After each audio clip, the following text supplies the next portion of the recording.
Hello and welcome to another Duelyst video, and in this one we'll be covering the Archonis boss battle, I guess you'd pronounce it. This one also took me a while to manage to do. First one, just getting a feel for it, and then I decided after the first one that I was going to, I didn't really have a deck that would suit it very well, so I did decide to make one, and this is all about sort of tweaking it up until I got the winning game. So we'll get into the deck list first. This is what I ended up making. It's got 2 Inner Focuses, 3 Deathstrike Seal, 3 Phoenix Fire, 2 Battle Pando. Still tried to make the Deathstrike Seal Battle Pando happen. I was unsuccessful in the winning one, but I can still see it being handy considering the frequency at which he puts minions out, as you'll see, and the value of those minions. It can be somewhat a good idea to set this up, but it does have some removal, so it's not completely worth it. Same idea with the Celestial Phantom, only you don't need Deathstrike Seal, so there's some ideas there. Inner Focus for the immediate value, a few Killing Edges, OBS times 3. There are some targets that sort of required a different kind of removal in my opinion. Some forwards, just in case we need some healing. A Silhouette Tracer to get us out of a tight spot. 2 Spelljammers to sustain our minion count kind of thing. We do tend to burst minions a lot, and you'll see why when I get into it. 2 Sunsteals and lots of late game. The Sunsteals, Heyman, Heaven's Eclipse, Scarlet Viper, 3 Zendos, 3 Stormkage, and 2 Spiral. So we'll get into it. Where are we at? Match history. I did do this yesterday. So starting out, we do have our Stormkages. When we get into it, I'll just show you for the ability of the boss, just in case anyone who hasn't tried it yet gets to know. Or spoilers. At the end of each turn, deal damage to the player equal to their remaining mana. So it's all about being as mana efficient as possible. Ideally, I would have had a Phoenix Fire in hand to go 7 and 2. So I do take 2 damage there, which wasn't great. And he leads off with the LX Stormblade, which was really unfortunate. I knew he had the LX, but it just makes him hard to get that distance away. Because if you just allow him to trade into your general, he's going to outlast you.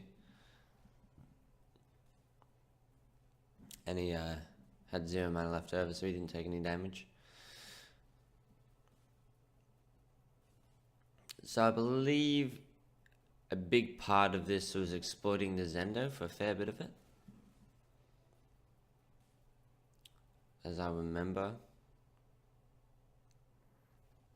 And I do get a fairly lucky trade here in that the Alex trades off with the Phantom, which is what I was aiming for. Just because I think how the AI works, he trades off with this Kage, so I didn't get value out of it. But he says, okay, so what can I actually kill this turn? Well, that's only got 5 health, I've got 7 attack. Let's go for that instead of the 8. Drops a Grimes, he only gets a Rex.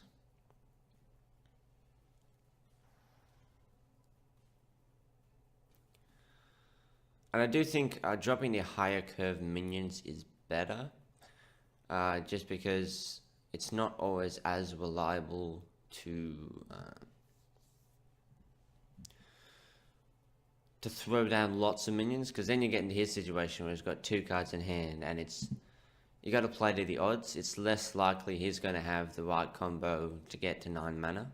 He could still do it, because I think his deck's sort of built around that, if that makes sense. See, I think these battle pets attack it and clean it up, so I get hit with 3. I get really low, but I managed to distance myself enough, I think.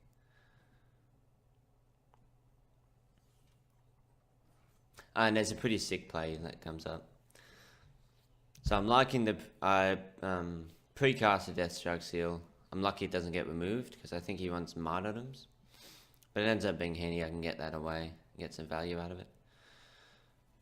And I do just want to use as much mana as I can. And so I go 4 into 3.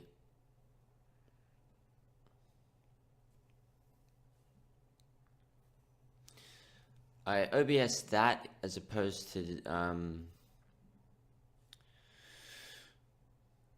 the Grimes, because I just want to block damage to my face, and I knew I was going to move over this way. It also blocks this, which has a Deathstroke seal on it, so I can potentially remove whatever I need to.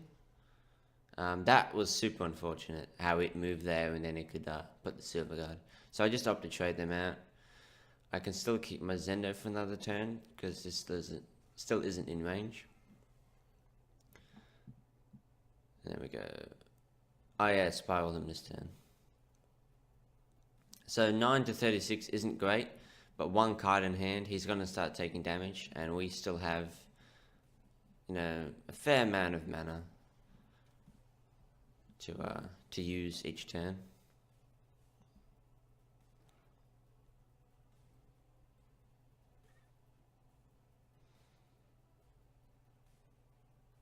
Now, something I was curious about was I Killing Edge the Heartseeker. There's not much point there. I'm wondering if I Killing Edge that, I would have been able to trade out with the Grimes and still live. So that was a bit of a misplay on my part. But never punish. It works out, I think. I think I just forget it has the Deathstroke seal on it, so I don't need to buff it.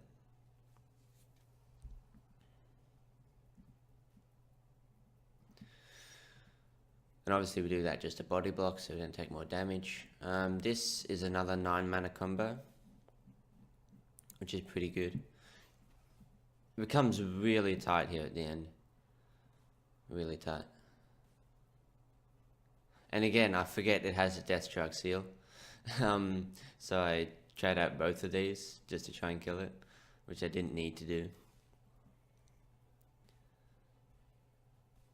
But I think the Storm Kage comes in pretty clutch here. Phoenix Fire's face. I figured now this is going to move first. This Battle Pet will move and trade off. I'll get hit with at least 3, but he can't hit me.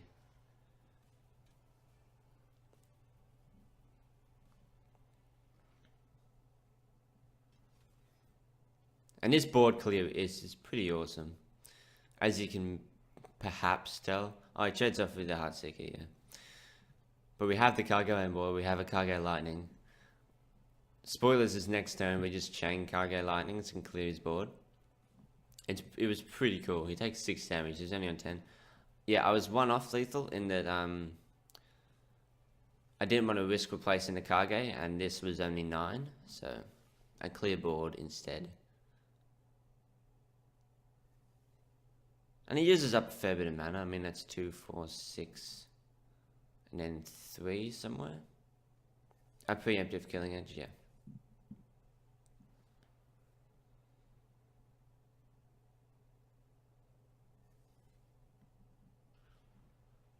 And as I did fail a few times before this, so the fact that I managed to do that with the Storm Kage felt pretty good. It came in super clutch.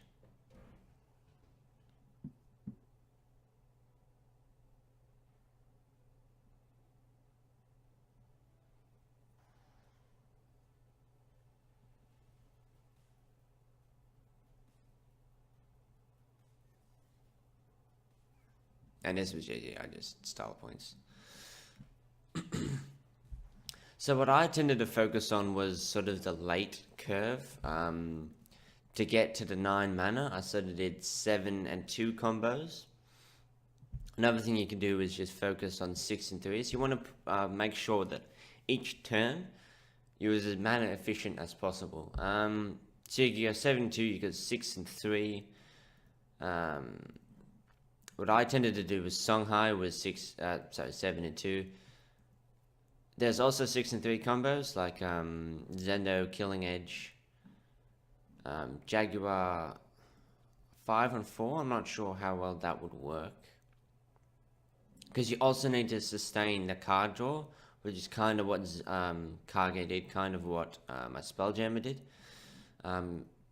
because then you wind up, the reason why he lost that or the reason why I ended up winning is because he took too much damage from only having one card in hand, one possible combination.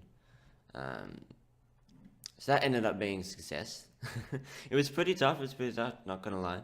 But that'll do it for this video, guys. I hope you enjoyed, and I'll catch you in the next Duelyst video. Bye!